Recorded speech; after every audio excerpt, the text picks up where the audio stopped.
anything but Star Wars. Give me the Star Wars.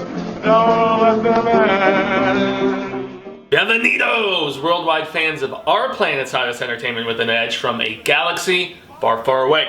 I'm Enfuego, here to welcome you to my namesake program, Enfuegotainment. That is right, I'm supremely appreciative for you to be making another little appearance here, and this is for the second volume, Legacy's End, of none other than Star Wars Darth Vader, Dark Lord of the Sith. And so this was the second Vader series that they did, and whereas the first one took place before, between Empire Strikes Back and A New Hope, so between episodes 4 and 5. This one took place right after 3. So, first volume started with him going, "No!" Yes, geez, I know, major queso factor. But yes, it actually found a groove pretty quickly, and I dug seeing just, I don't know, the way Palpatine was starting to mold his psyche and kind of get him on course to be what he needed to be. And so those first 6 issues were good, but I must admit I liked these 6 issues a little bit better, and that's because of the fact that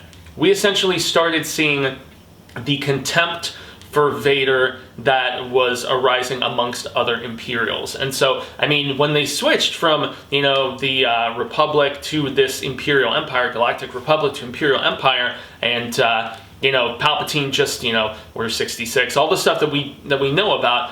Lord Vader was essentially somebody who came out of nowhere. So he wasn't previously with the Republic. He wasn't like a, defecting separatist or something coming over to join the Empire. He was just this enigma that Palpatine gave very little explanation about, at least initially, as we find out here. And so, yeah, some contempt initially comes from the Grand Inquisitor, who I'm still not really familiar with, aside from a few things I've read here and there, because I still haven't watched Rebels.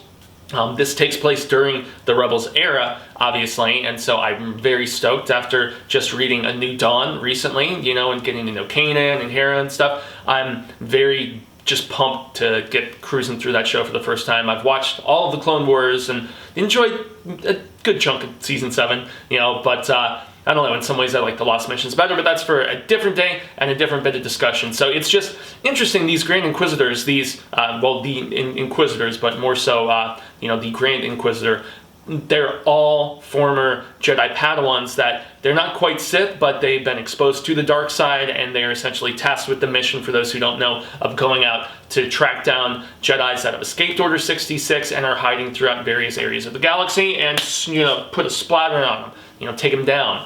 And, but Vader is tasked with, being in charge of them in this comic, and that's much to the chagrin of the Grand Inquisitor, who's the big throwing his thing around of the lot. And yet Vader is sending messages at the very first issue here, issue 7 of Dark Lord of the Sith. He's chopping off Brother Six's hand, and Brother Six was at one point in the Ahsoka novel. We're not going to talk about what happens with that, but there's also, Vader also has some issues with Sister 9, I believe it is, at one point in a later episode, or later installment of the series. And so it's really interesting to see how Vader is this just very dark, iconic, but mysterious, new presence in this new rebranding of the government.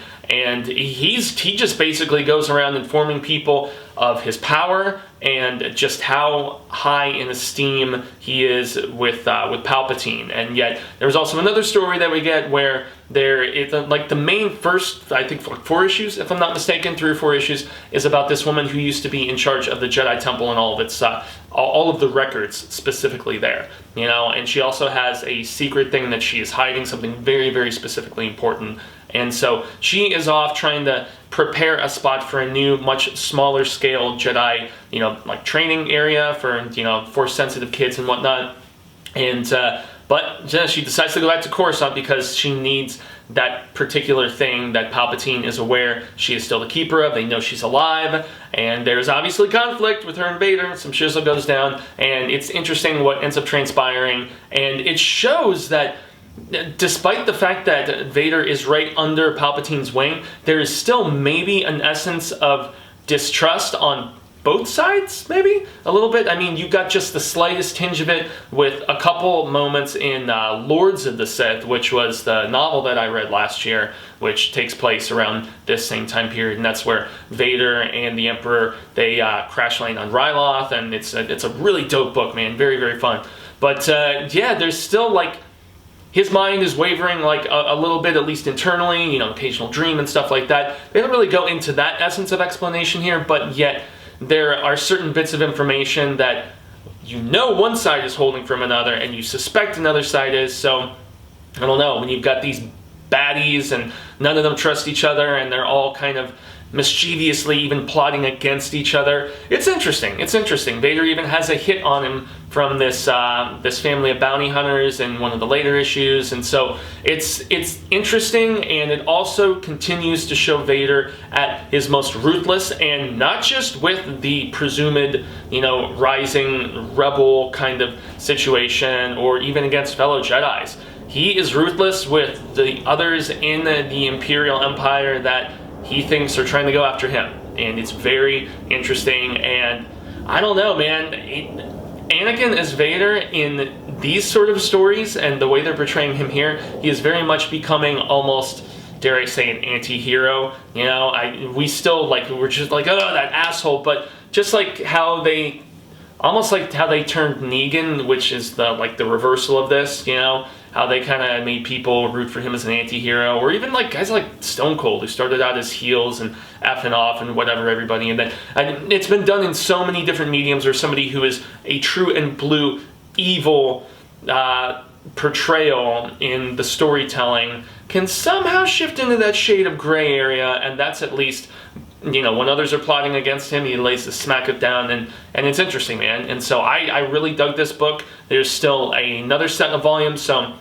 it's basically broken down into 4 different 6-issue trades, and I think there's also an annual somewhere in there, but you can get them in softback for 1, 2, 3, and 4, or you can splurge and you can go hardcovers, and you can do those 12 issues at a time. I think it is 12 or 15, depending on which one has the annual. So yeah, definitely worth an investment. Definite, really cool storytelling. I read it on Comixology because I signed up for a free 60-day for that, and that's how I've been writing out my quarantine when, you know, Amazon is delaying everything except for essentials, and it's tough to get certain things through the mail. So I've been rocking that Comixology, man, and it's been pretty dope. And Legacy's End was a really dope 6-issue story arc. So I'm gonna leave it at that, everybody. I've been Jaime En Fuego, and y'all can find me on all social media sectors like Twitter, Instagram, Facebook, YouTube, spelled just like you see below. A like, a share, and a subscribe means a heck of a lot if you are so kind. I'm trying to get to a GZ here on this page, where I've done lots of Star Wars coverage, you know, various novels, Duke of Jedi Lost, Master and Apprentice, the aforementioned Lords of the Sith, the Tarkin novel, and I'm still cruising through. I'm listening to Catalyst right now, the Rogue One story, which is really badass, getting some backstory about, you know, Krennic and, you know, Jin's father and everything. It's really dope. I'm digging the heck out of it so far. Review of that coming soon, as well as a bunch of coverage for May the 4th, which is just it's a couple weeks away from when I'm filming this, so lots of fun stuff coming on that. But I also do indie, like, art house thrillers and dramas, and the comic book coverage when it's available, the big blockbusters, but none of those are happening right now. So the essence of a blockbuster for me is just continuing to be in the galaxy far, far away, but also doing scarific stuff. YouTube.com/The Horror Show channel is the other destination of mine. That's where myself, Cecil Laird, Marsha Parker, Susa von Slotta, and Robert Duell, we all get together and we do trailer reactions, film reviews, unboxings, makeup tutorials, video game let's plays. We are the variety show of everything under the horror umbrella. Can't really get together right now, but we've been remoting and doing some other stuff, and at least one episode every day on that channel, just like the same is true over here on mine. So I extend a grande gracias. I've been Fuego. Y'all have been rad status, and until the reel of Ka comes around once more, hasta luego, Cinemigos, and constant readers and viewers alike, because I get a little bit of both here, but I'm hopeful that we get to share more of this palaver sooner rather than later.